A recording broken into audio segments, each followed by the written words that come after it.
surgiu uma oportunidade da gente fazer um casamento fora do país. Foi em Angola que a gente fez um casamento. Então foi o teu primeiro... Foi um desafio. Por quê? A gente chegou lá, todos os fornecedores eram de fora, e a gente não conhecia ninguém, era só eu e ela contratou algumas pessoas de lá para poder ajudar a gente.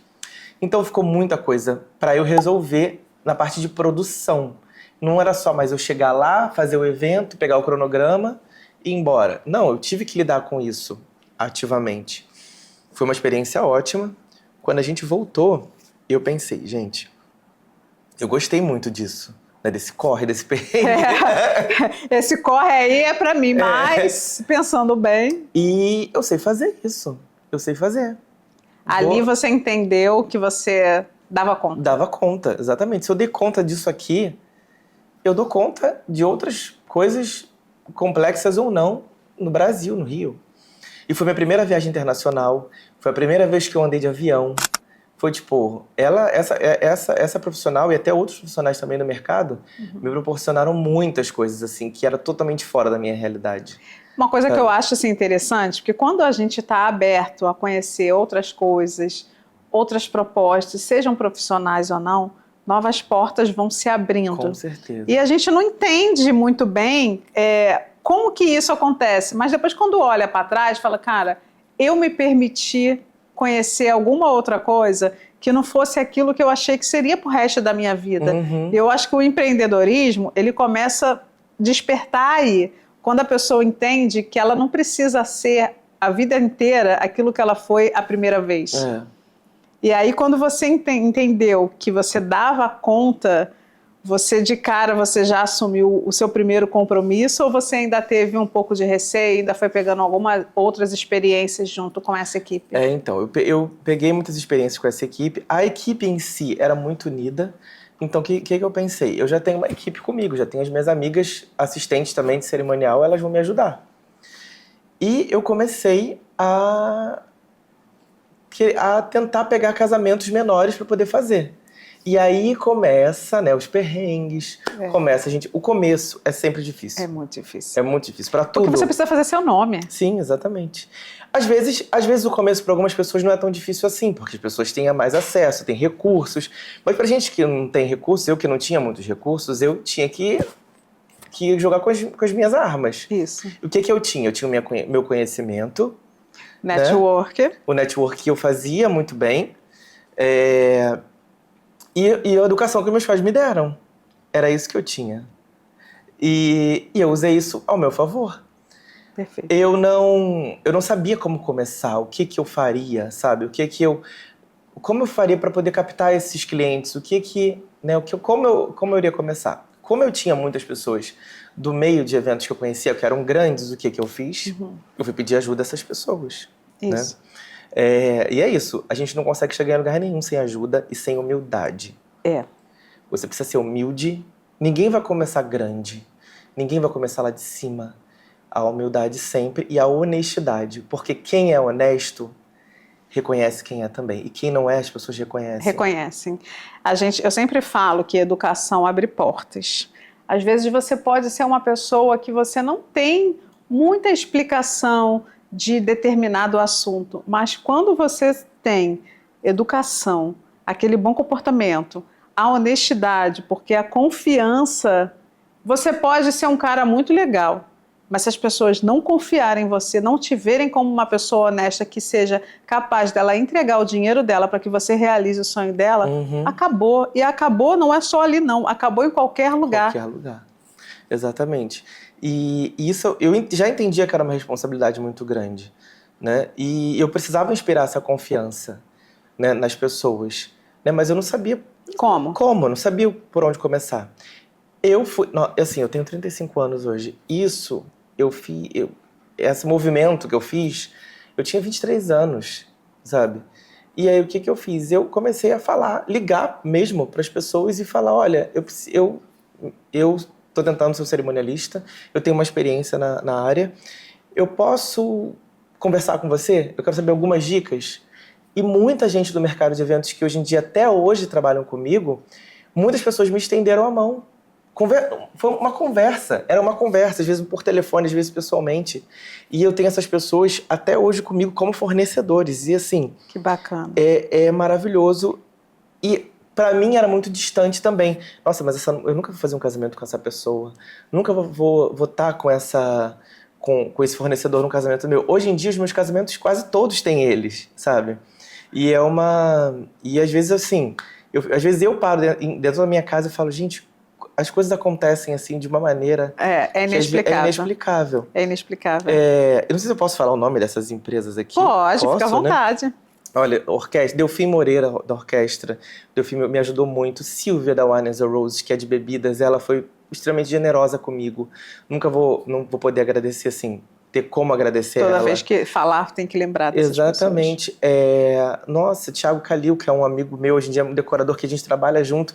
E eu trabalhava como assistente dele, hoje em dia ele é meu parceiro de trabalho, sabe? Tem muita gente boa no mercado que tá aí até hoje, só tá aí até hoje também porque são pessoas generosas. São Isso. pessoas que estenderam a mão. Então, eu também até procuro fazer isso. Quando alguém me pede ajuda.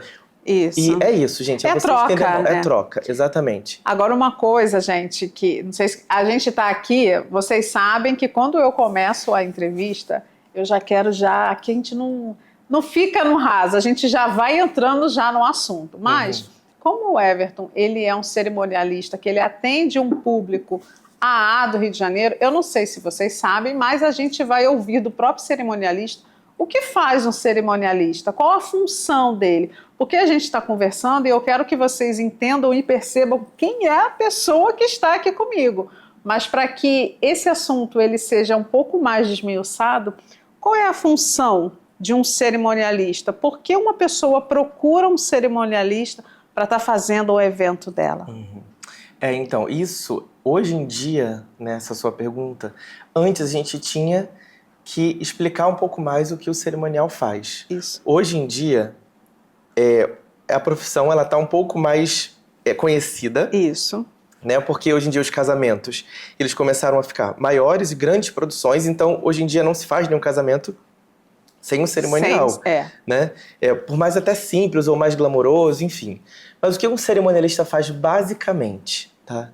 Ele vai fazer toda a produção, ele vai organizar todo o casamento e vai orientar os noivos, ou a debutante, ou a aniversariante, enfim, eventos sociais em si, durante todo o processo de contratações. Então, a gente tem aí, no mínimo, 30 fornecedores para poder contratar em um evento desses. Então, a gente começa sempre pelos fornecedores que eu geralmente eu uso esse método, pelos fornecedores que a gente tem garante data deles, a gente começa por eles, e os fornecedores que a gente precisa de um budget um pouco maior para poder contratar. Então, a gente precisa de um prazo de pagamento maior.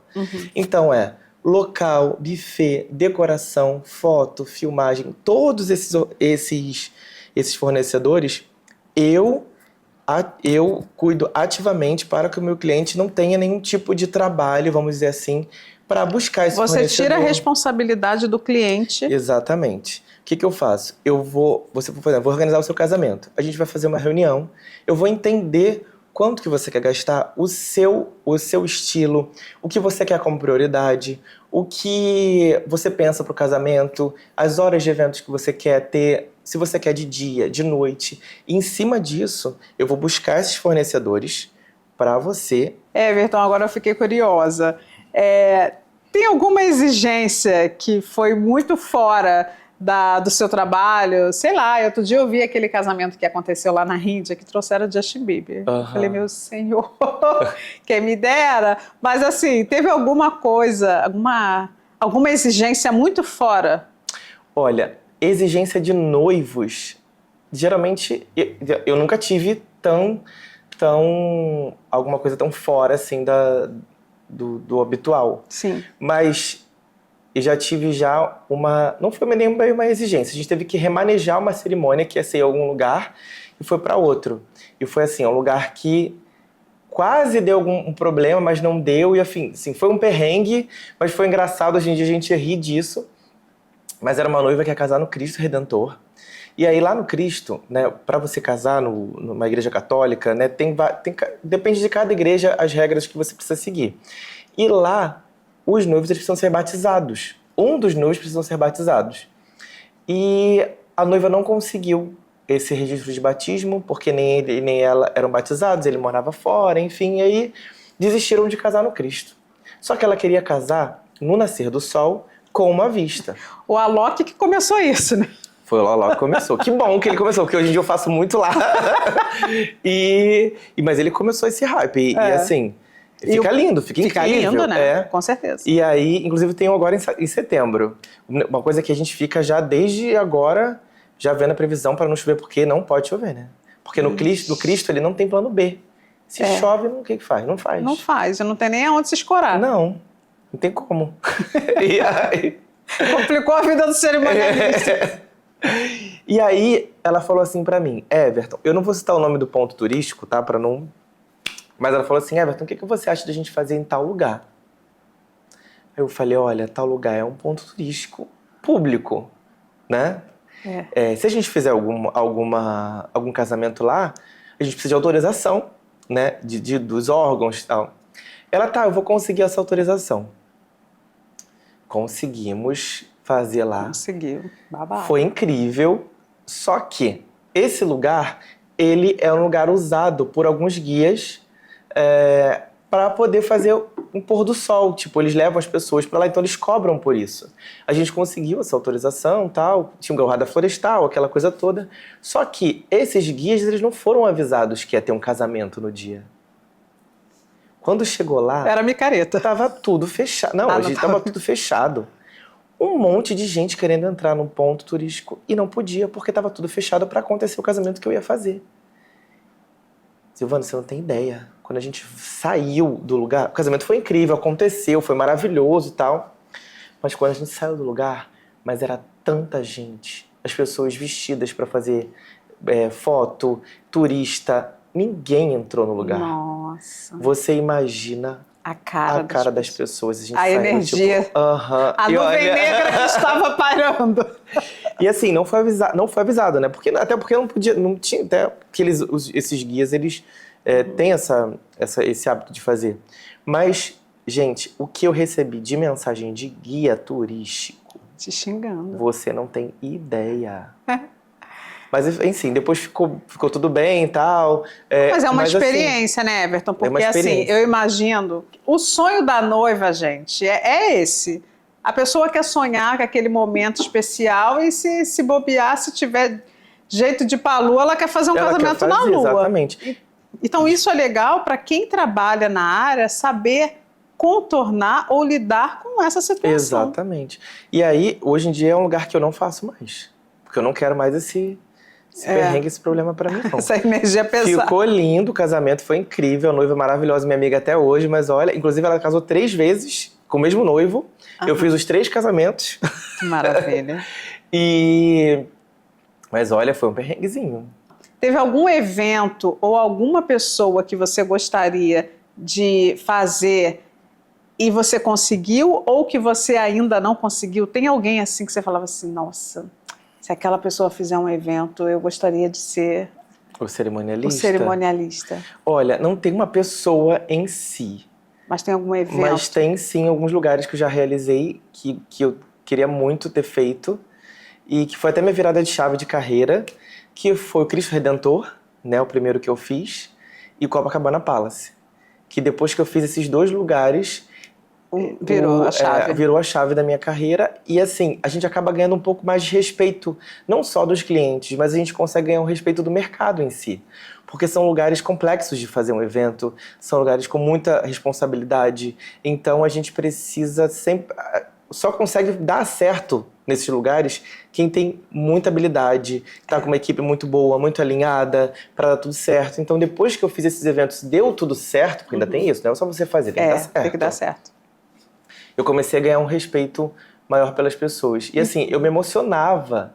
No Cristo, na verdade, todas as vezes que eu vou lá, eu me emociono muito. No Copa. E hoje em dia, ser lugares que tão na minha rotina já de eventos. Se alguém me falasse isso há 3 anos atrás, eu ia falar, não, que loucura, você tá, sabe? Verdade. Não, hoje em dia não. Hoje em dia, e eu ainda fico, sabe? E eu agradeço a Deus todos os dias quando eu acordo, quando eu vou dormir, eu faço isso mesmo. A gente precisa ser grato a tudo. A educação, eu falo muito isso, a educação que os meus pais me deram. Porque todo mundo pergunta até às vezes, Everton, como você conseguiu chegar, né, a esse público? Como você conseguiu ter essa captação de cliente? Claro, com a ajuda de muita gente, Sim. né? Enfim, tá no lugar certo na hora certa, mas nada supera a educação que os meus pais me deram. É verdade. O meu pai me ensinar como tratar as pessoas, como ser uma pessoa agradável, como ser uma pessoa que sabe a hora de falar, a hora de se calar, sabe? Minha mãe também, uma pessoa que sempre ajudou muito as pessoas, sempre gostou de ajudar, e cerimonial é isso, é entrega, é serviço. Isso. Então eu via isso muito dentro da minha casa. E era isso, eu acho que minha maior escola para ser um cerimonialista hoje em dia foram os meus pais, assim.